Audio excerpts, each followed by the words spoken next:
World News in 5. Right now. News and developments making headlines around the world in 5 minutes. World News in 5. Here on Radyo Pilipinas World Service.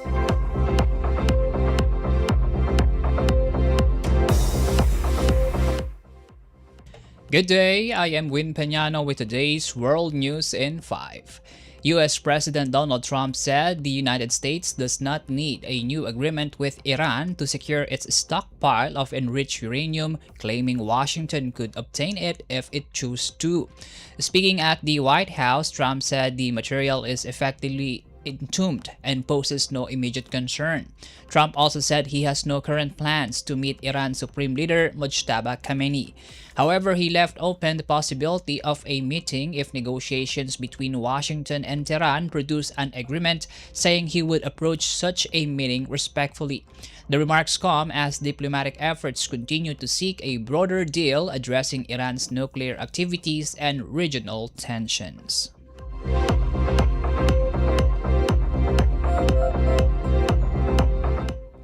In our news, China has condemned remarks by U.S. Secretary of State Marco Rubio marking the 37th anniversary of the Tiananmen Square protests and massacre, accusing Washington of distorting history and interfering in its internal affairs. Rubio said Beijing's censorship could not erase memories of the 1989 military crackdown on pro-democracy demonstrators in Beijing and pay tribute to those who sought freedom of expression and peaceful assembly. Responding to Rubio's remarks, Chinese Foreign Ministry spokesperson Mao Ning said China had long reached a conclusion on what it describes as the political turmoil of the late 1980s and rejected what she called U.S. attempts to smear China's political system.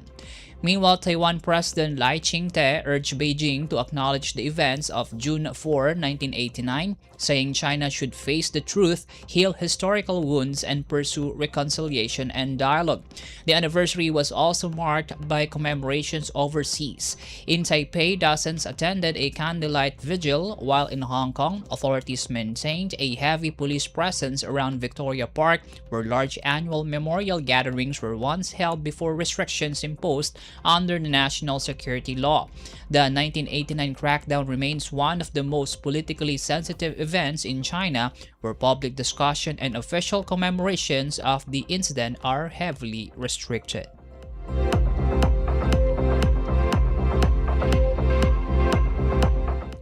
Meanwhile, in Europe, Ukrainian President Volodymyr Zelensky has issued an open letter to Russian President Vladimir Putin proposing a face-to-face meeting aimed at ending the more than 4-year war between their countries.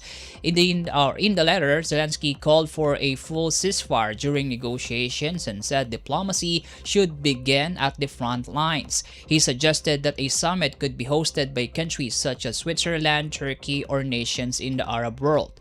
Zelensky argued that many Russians have grown weary of the war due to ongoing Ukrainian drone and missile attacks, inflation, and fuel shortages. He also said that with global attention focused on tensions involving Iran, efforts to end the conflict in Europe should not be delayed.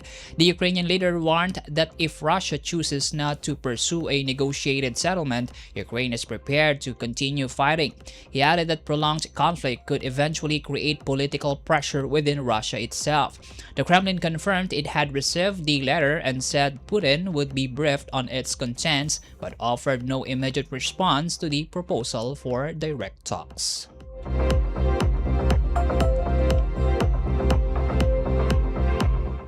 And in Africa, residents in Eastern Democratic Republic of Congo attacked an Ebola burial team this week, forcing responders to abandon a coffin and raising fears of further virus transmission. The health ministry said the incident happened in South Kivu province, where community members later handled the body, a practice considered highly risky for spreading Ebola. Officials say the attack reflects ongoing mistrust of Ebola response efforts, with similar incidents incidents reported in recent weeks. Congo has recorded 363 confirmed Ebola cases and 62 deaths since the latest outbreak was declared in May. Health authorities continue contact tracing and monitoring as international aid groups step up efforts to contain the disease.